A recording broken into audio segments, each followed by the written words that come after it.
Well, good morning. I think it is about time for us to start. Be opening, please, to Mark 14. Yet again, we will be starting in Mark 14 as we're slowly making our way through this gospel account. Obviously, a lot of very good things to be discussing, or very useful things to be discussing here in Mark 14, a lengthy chapter that is sort of the beginning of the end. This is telling us, in the section we are in, the beginning of the trials and the suffering of Jesus. We're in Mark 14. We'll be starting at about verse 53 here in just a moment. Before we do get any further in, we'll take some time to review what we've been talking about in a moment and then pick up in verse 53. But let's begin by praying together first.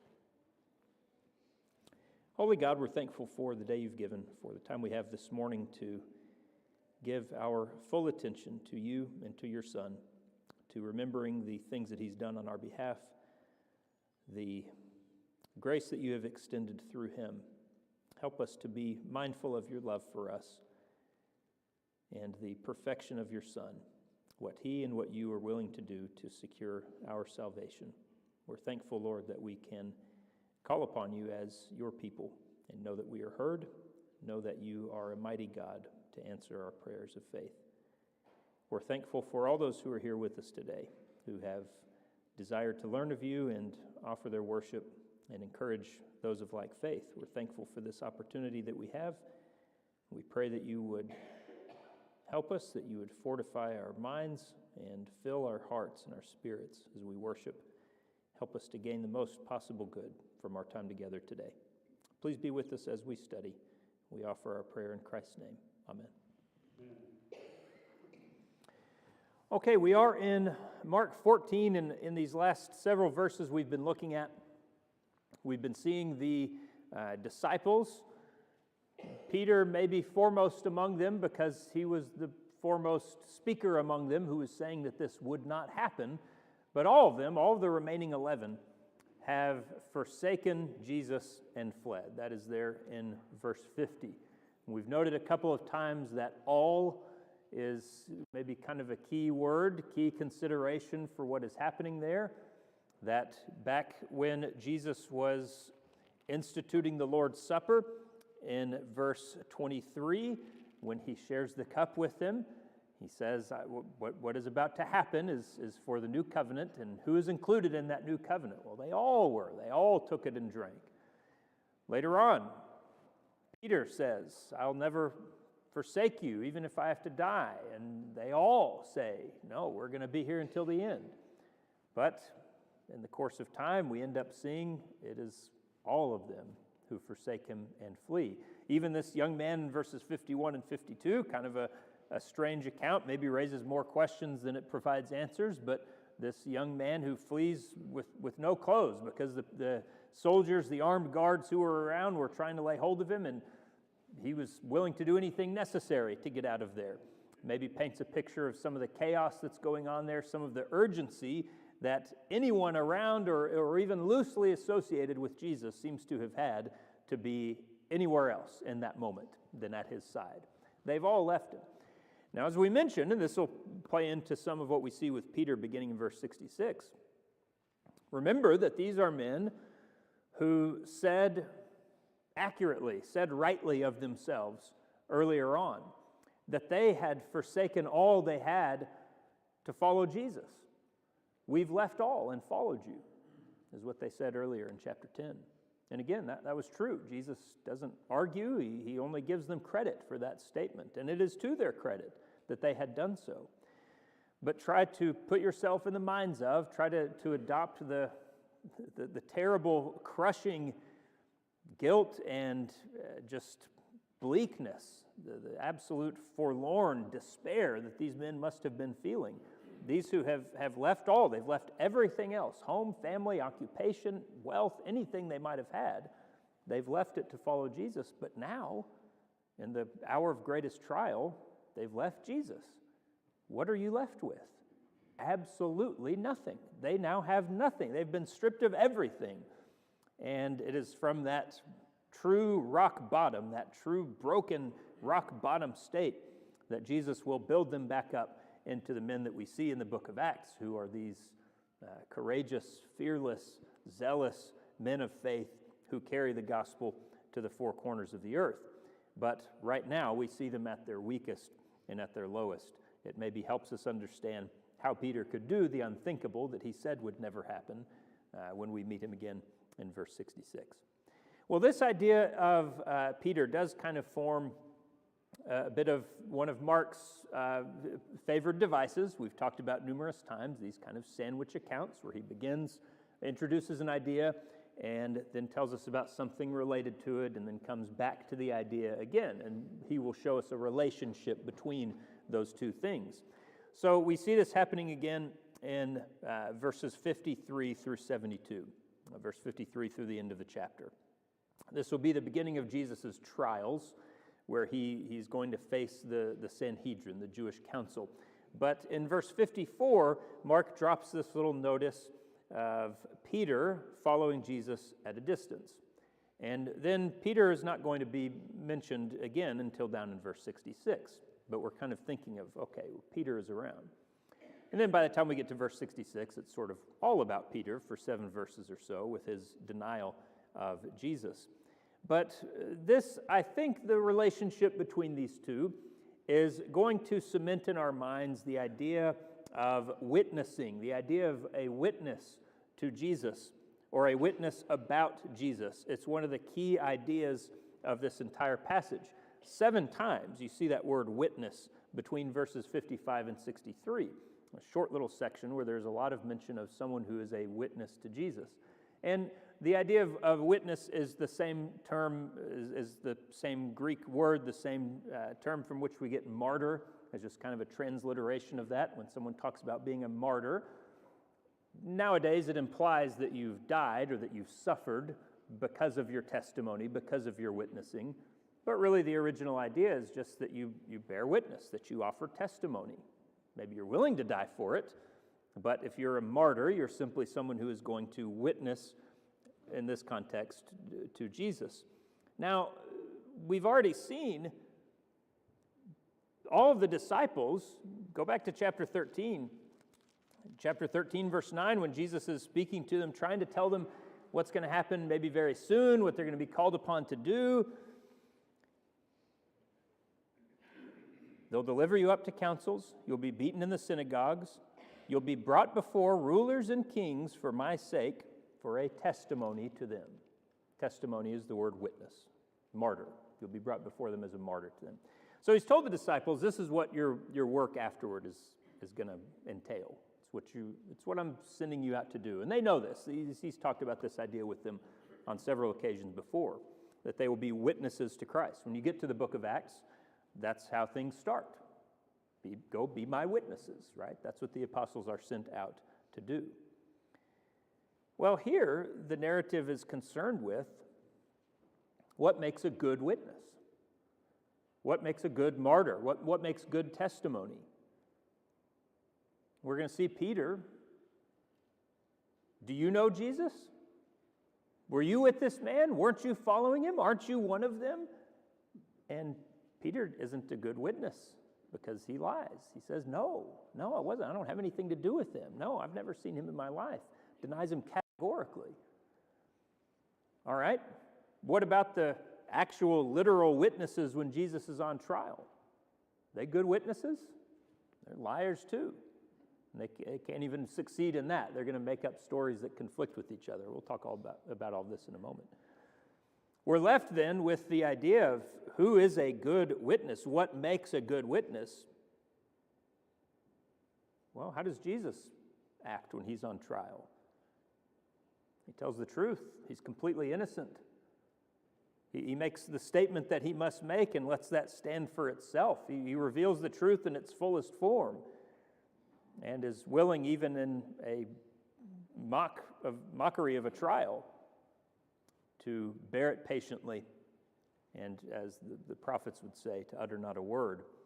He speaks only in direct answer to this great question that is posed in verse 61. So it gives us an idea, if we turn the light back onto ourselves, if I am to be a witness for Jesus, if I am to be a martyr, so to speak, again, not even following that through to the end. But if I'm a witness, if I affirm my testimony for Jesus, what form does that take? Who am I to emulate? Who are my examples in this passage? Well, not Peter, unfortunately, not any of the men who stood in his trial. I have to look, as I should, to the Lord himself and follow that example when I am going to do what he has sent his disciples to do, to be a witness.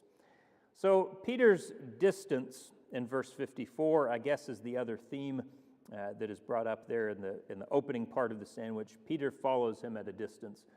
Just kind of a subtle hint, a subtle geographical hint at what is happening, that there's even physical distance between the two parties, and spiritually there's a gulf.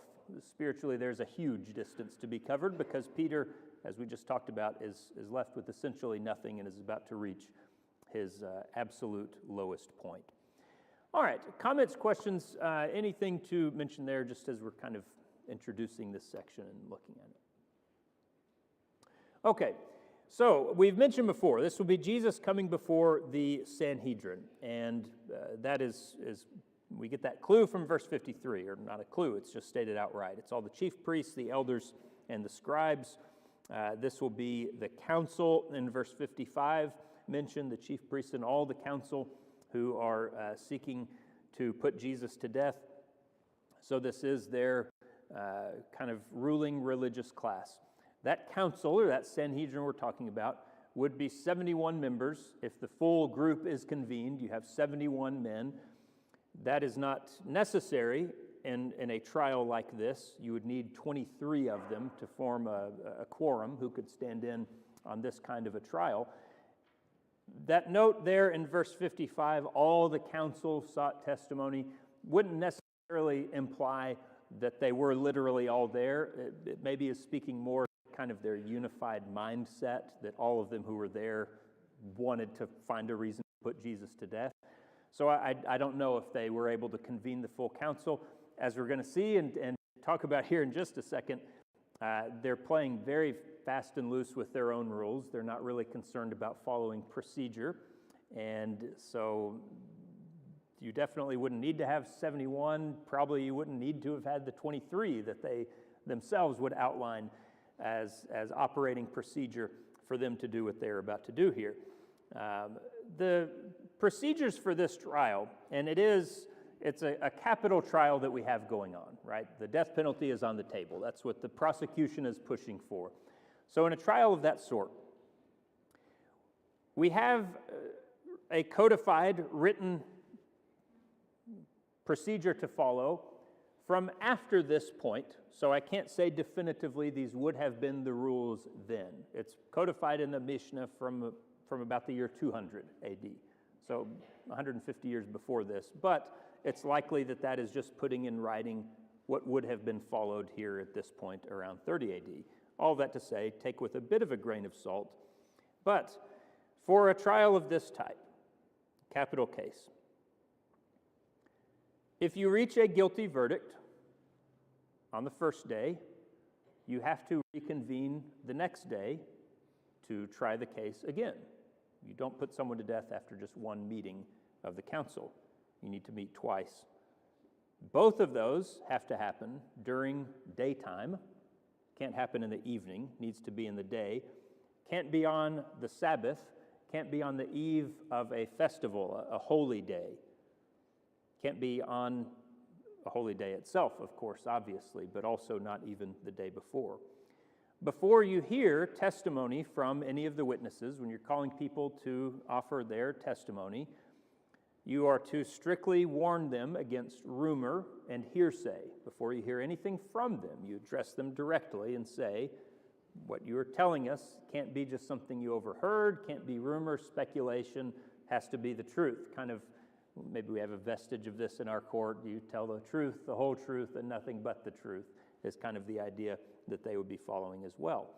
Since this trial in particular will concern a blasphemy charge, blasphemy is pretty strictly defined, maybe narrowly defined. It requires that the accused has cursed the name of God itself. not that you said God in the wrong way, or that you spoke against the temple, or that you said something that just felt irreverent, but that you have cursed the name of God. And that, if true, if proven, would lead to death by stoning. You would stone them to death and then hang the corpse from a tree. They are to meet in the temple complex. There was a chamber or an area, the Hall of Hewn Stones is where the Sanhedrin normally met, not in the high priest's home. That was in the northern part of the temple, or north of the holy place, north of the sanctuary in the temple. The defense or the reasons for acquittal are heard first. The defender goes first and is able to make his case before anything else has been heard, and then the sort of prosecution, as we think of them, goes second. All right, those are, again, from around this time, what is written down is the process to follow. If you're familiar with this account, or if you have Mark 14 open, you're kind of looking through what happens.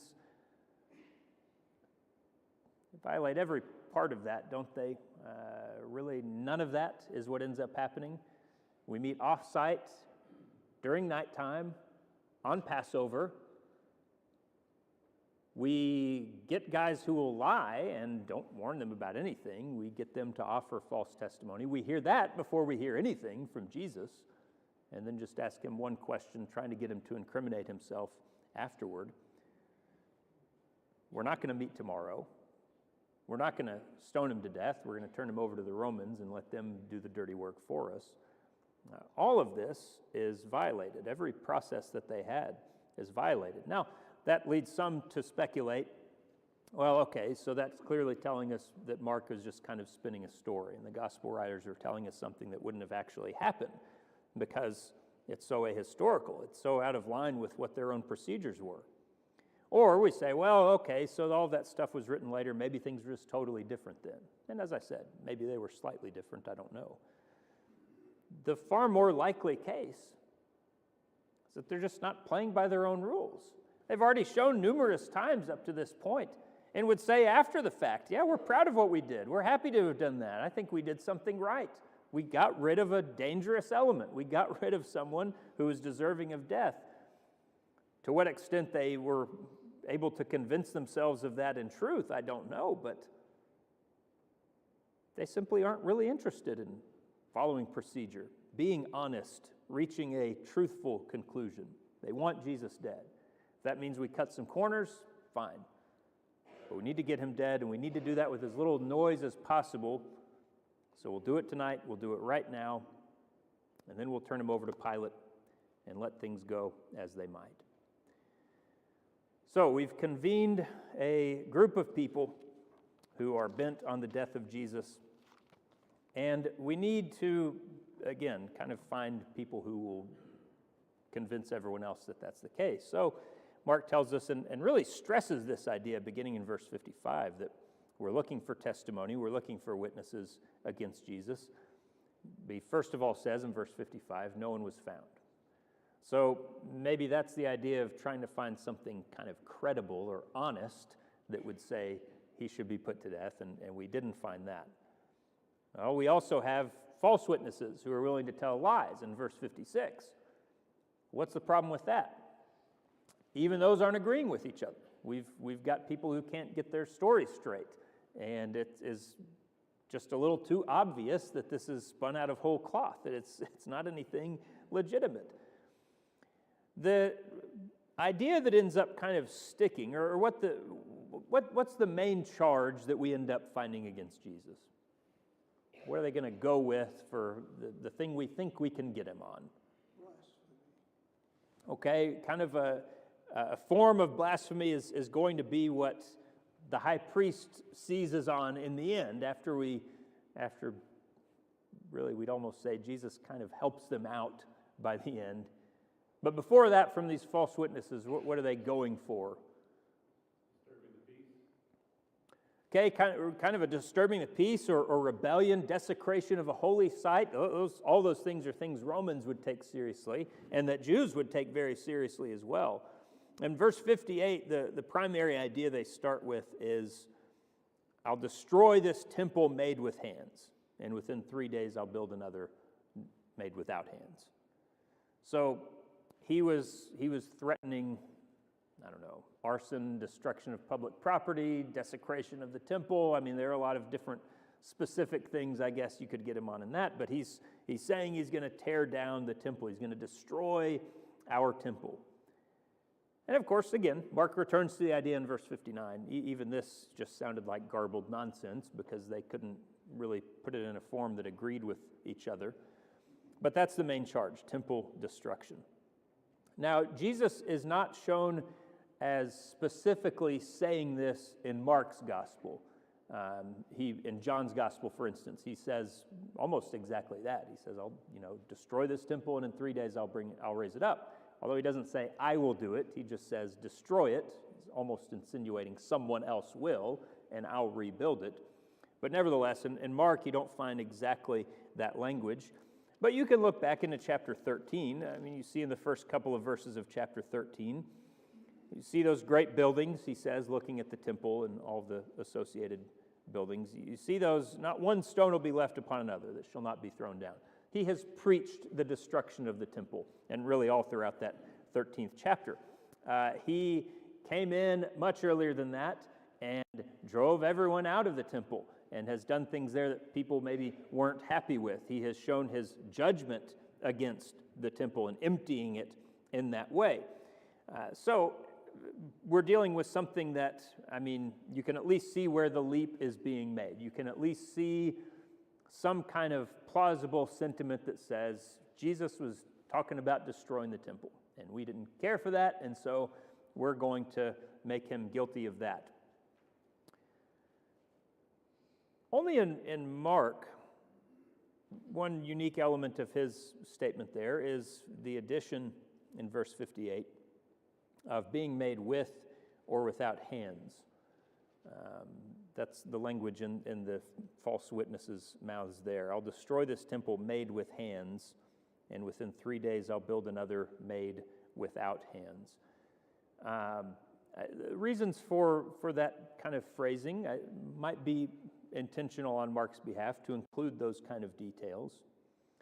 Maybe it's signifying that we're dealing with a body. It's kind of leading us to see the way in which that will actually be true, that some of the statements Jesus made, which were misunderstood, would actually be true, that there's going to be rebuilt a building made without hands, not something that people put together, stone and mortar, but that is a body, that is a resurrected form.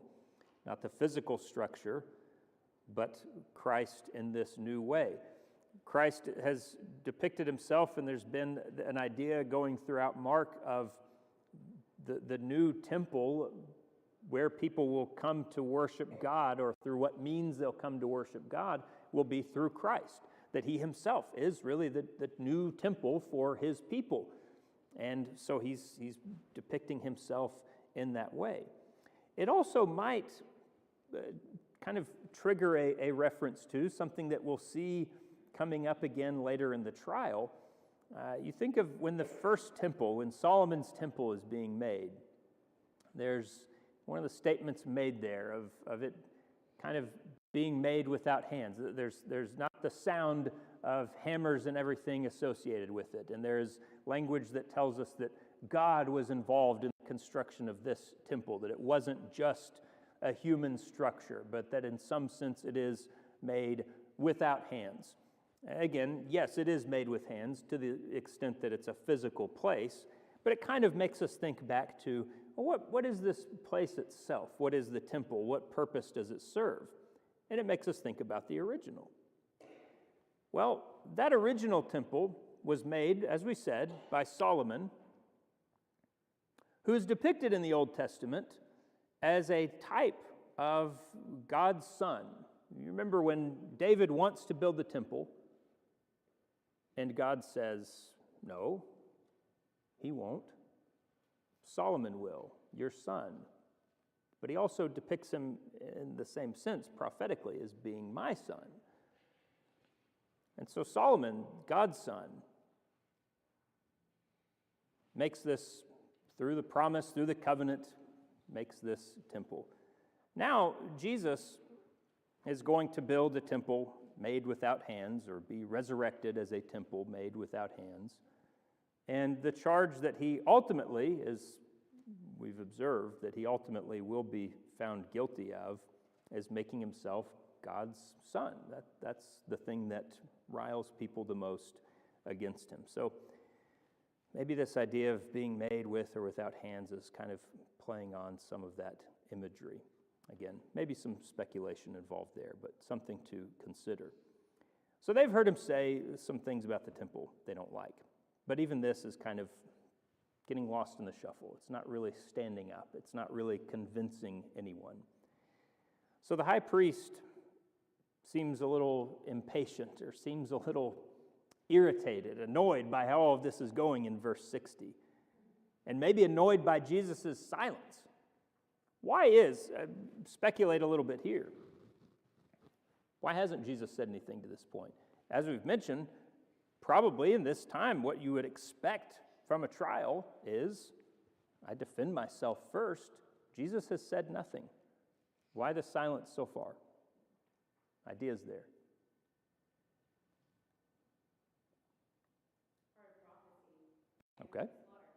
Okay.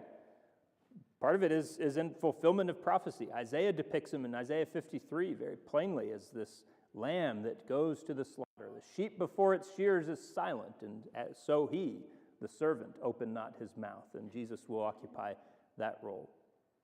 It is in fulfillment of that prophecy, but also maybe helps us to understand, well, what's the meaning behind that, or what's kind of the purpose in that prophecy itself. It's depicting innocence in a way, isn't it? It's showing this lamb sort of has, I don't want to say has no idea what's going on. I mean, the animal part, that would be true, but it's just this innocent animal that's going to be taken and slaughtered, and it's not protesting and bleating and making all this noise and turning around and arguing on the way, because it doesn't know what's about to happen. It doesn't know that its end is near. It's innocent. And in that same fashion, to an extent, you have Jesus, who is not offering the protest and the argument and all of these things, because he too is innocent. So I think that is part of what's going on. Maybe the larger part of what's going on. Other ideas, though. Yeah, Annie. If he answered the charges, he would legitimize the trial? I think that's some of it. I think, again, the purpose that Jesus has here is not to win the trial. He's not trying to get acquitted. But his behavior during the trial does show to the impartial onlooker what should have been the outcome. You know, what if I'm judging this for myself, if I'm playing it back on, Monday morning quarterback style, was he guilty or not? And his behavior during the trial goes a long way to tell me, yeah, I mean, he wasn't he wasn't guilty at all. He doesn't need to say anything against the charges that they're making. You have 5 different guys telling 5 different lies about me. I'm not going to legitimize that with any kind of answer. You haven't said anything against me that is true, or you haven't said anything against me that is deserving of death, or you haven't said anything against me that is presented in an honest way. I'm not going to justify it with a response. There is a kind of strategic element to this. He's letting them discredit themselves before he even says anything, before he offers anything on his own account. They've already shown that they're not worthy of being listened to. I don't even have to offer anything in my defense, because you've already thoroughly discredited yourselves with this bumbling false witness.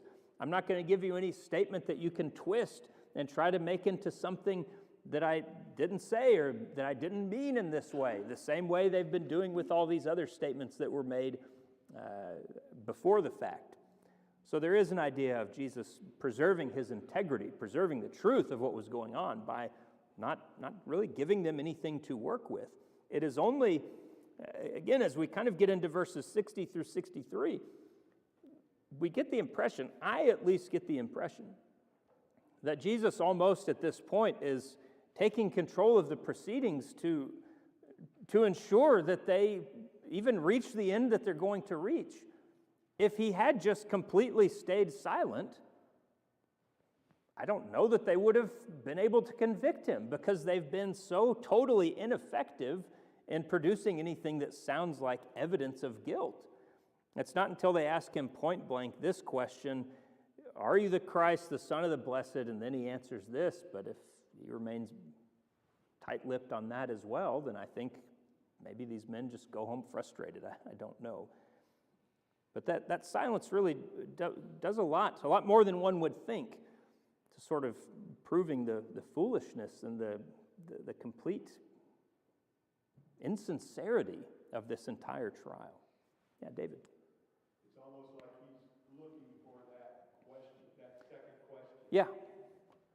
That's what he wants to reveal himself. It does feel like intentionally we've reached this point, and now, all right, that question I'll answer. Now you've brought up a good question that I do want to talk about, that I do want to address. Let's talk about who I am. Not what I said about the temple, not what you guys think I said about the temple, not what kind of foolishness you've misunderstood from taking a few of my words out of context. Who am I? Well, yeah, that I'll talk about. It does feel intentional that way. Anything else there, Gary? Given the reply that Jesus got from the response he made, it was obvious that they had already made their mind up, and they knew what they were going to do, what they were driving at. Yes. Yeah, this is, as we've talked about before, this is rigged from the beginning, sort of. Anything plausible. It kind of makes us wonder how clumsy must these false witnesses have been in the beginning if even this council is saying, no, it's not good enough yet, I don't think that's good enough. When all it takes is what we actually see, then they go, yeah, that's good enough, that'll work, we'll take him to Pilate now. But that's still not a whole lot to go on, and they are just kind of seizing on anything they can. So how ineffective were those first men? But anything else there? Taylor? I can't help but go back to his prayer, Jesus' prayer. Take this cup from me, yet not what I will, but what you will. I see submission right here, because that just how he prayed, what he prayed, he's ready. I would 100% agree with that, and especially one of the statements from earlier in chapter 14, verse 36 in the prayer, all things are possible, and the idea you see voiced elsewhere, if there is another way, if it can be a different way. Looking at what happens in the trial, you'd have to say, if all I'm looking at is trying to get a different outcome, well, yeah, there could have been a lot of different ways. There would have been a lot of ways out of this. Just don't say anything. Just speak up and say something different at this time, and it would have gone a different way. The reason there isn't a different way is because of his submission to the Father, because this is what he has decided to do, that he goes where the Father says go. So that is absolutely what we are seeing play out, which is the theme we've noted time and time again, his control over things. He's not victim of circumstances, not falling into something he wasn't prepared for, and now the Sanhedrin's too powerful. There are a lot of ways out of this. He doesn't take any of them. Others there. Okay, so the charge, or the question, verse 61. Kind of interesting the way it's phrased.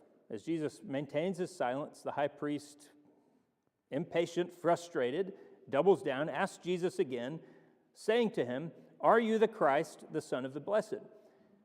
Now, in its original construction, this is phrased not really in question form. We put things this way a lot of times in English, where we make a statement, but by inflection, it's a question. Maybe you see someone and they throw the ball with their left hand and you didn't know they were left-handed, and you say, "Oh, you're left-handed." Well, that's kind of a question. I'm putting it in question form, but what were my actual words? You are left-handed. I'm making a statement, right? But you understand from my tone of voice and maybe from the context. I'm kind of asking a question, but it's in statement form. But it's this sort of question that the high priest asks in verse 60. What he literally says is, "You are the Christ, the Son of the Blessed One." That allows Mark to do a pretty interesting thing and a pretty convincing thing where, bear in mind what we've seen in Mark up to this point, if there's any idea of Jesus being the Son of God, it's veiled, it's subtle. He's the landowner's son in the parable. He's the one who maybe is called the Son of God by demons, and Jesus says, "Be silent," and he sort of quashes that talk. It's been subtle, it hasn't been up front, it hasn't been said outright. Peter and the others say, "You're the Christ." Here we get kind of the fullest defining form. You are the Christ, the Son of the Blessed One, which is a euphemistic or a careful way of saying God. You are the Christ, the Son of God.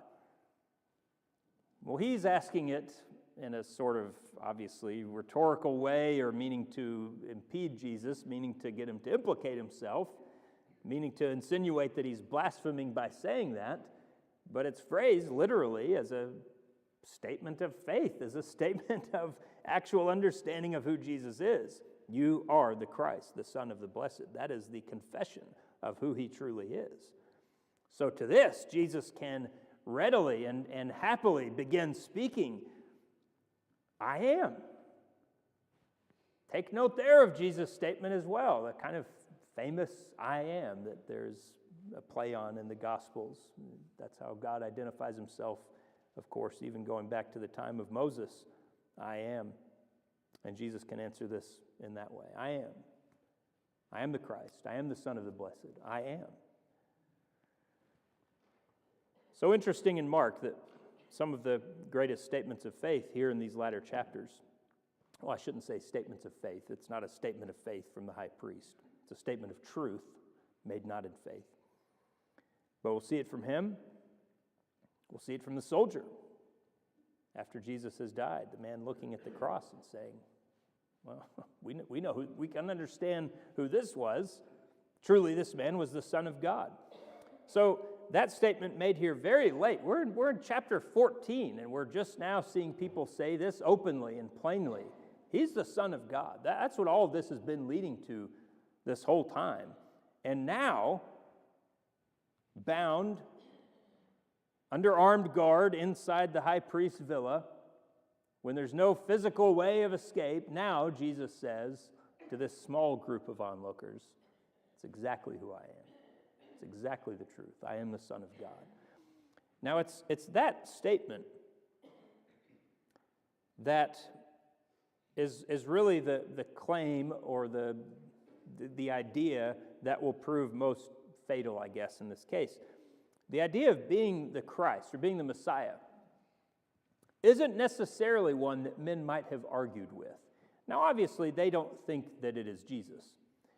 But just that claim to say that he is the Christ would not necessarily have been a death sentence. In fact, it's going to be about 100 years later that the priests themselves, rabbis themselves, will assign to one of their leaders, a leader of the second Jewish revolt, Bar Kokhba. They call him the Christ, the Messiah. And all the people agree with it, and all the people follow him as though he is the Christ. Now, they mean by that an anointed deliverer. They mean by that someone who's going to lead us in battle against our enemies, which is the same expectation people had of Jesus in his time, why so many people forsook him and did not follow him any longer. But just that idea is, in many ways, to many people's understanding at the time, not saying that he's God, not saying that he's the Son of Jehovah, not saying anything other than he's someone God has sent and God has appointed to act in our behalf. What really drives things home, what really proves fatal, I guess we can say in this instance, is that final part. You're the Son of God. And we see from all of their reaction of this, again, from the idea that they consider it blasphemy, we see the implication of Jesus' statement when he says he's the Son of God, when he talks about himself in verse 62 that he's the Son of Man who will be sitting at the right hand of the power, another sort of euphemism for Jehovah, coming with the clouds of heaven. That he isn't just saying, I am a son of God. I'm the son of God in the same sense that Israel is. I'm the son of God in the same sense that Solomon was, or that any individual Jew might consider himself the son of God, because we are all made in his image.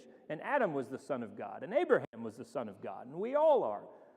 We understand clearly from their reaction to this, they know that's not what he's saying. He's saying he uniquely is the Son of God, and that is equating him, that is putting him on equal footing to God himself. That's why it's called blasphemy. A lot of after-the-fact doctoring or speculating or misleading takes place today, where people try to say, oh, all this stuff is just a Christian invention. This is all stuff Paul made up, or this is all stuff the apostles came up with, trying to make Jesus into God, trying to make Jesus into some divinity. He didn't ever try to do any of that stuff. Jesus was just a pretty cool guy who tried to tell people to be nice and love each other, and his followers after the fact are the ones who really made it into a religion and really tried to make anything different or unique about it. For all this time, Jesus has been pointing towards who he is, and now he shows it in all of its truth. I'm God. I'm the Son of God. I'm the Christ. I'm whatever title you want to ascribe to me that puts me in the position that I am deserving of. And there they are in verse 62. Now, verse 62 also kind of serves to turn things and show the reality of what's going on, which is very different from what things look like in that room, which is that in truth, Jesus is not the accused, he's the judge. He is not the one with no power who can't do anything to defend himself. He's the one with all power, by whom, through whom, judgment will ultimately come. You will see the Son of Man sitting at the right hand of the power and coming with the clouds of heaven. You will understand my full authority. You will understand my full identity in time. He's applying there Daniel 7 to himself, I think, with this idea of the Son of Man and coming with the clouds, etc. But there's the full revelation of Jesus' true nature. First of all said kind of spitefully from the high priest, but confirmed in the most profound way possible with Jesus' own words.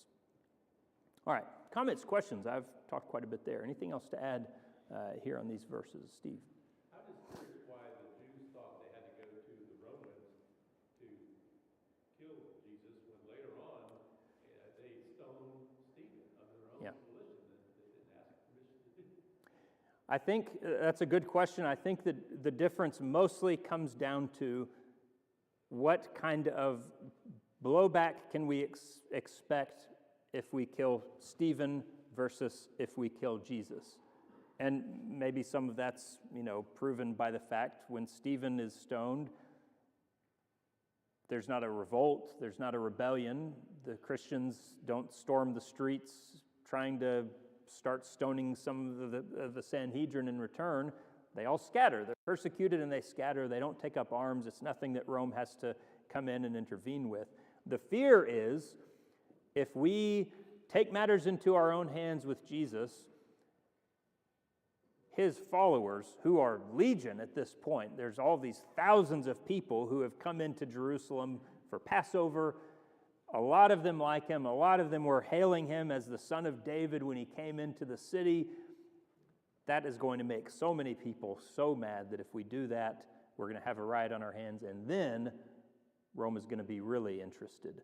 So instead, what we'll do, we will play nice with Rome right now. We'll turn him over and let them kind of deal with it.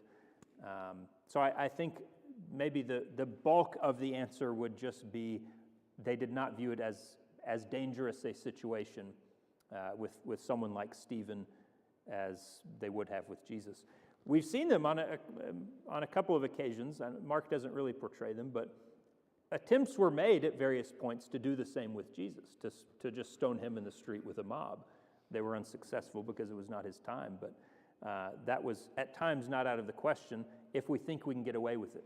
But here in this time and place, Passover, popularity at maybe not a high point, but a very high mark, that'll make things explode if we do that.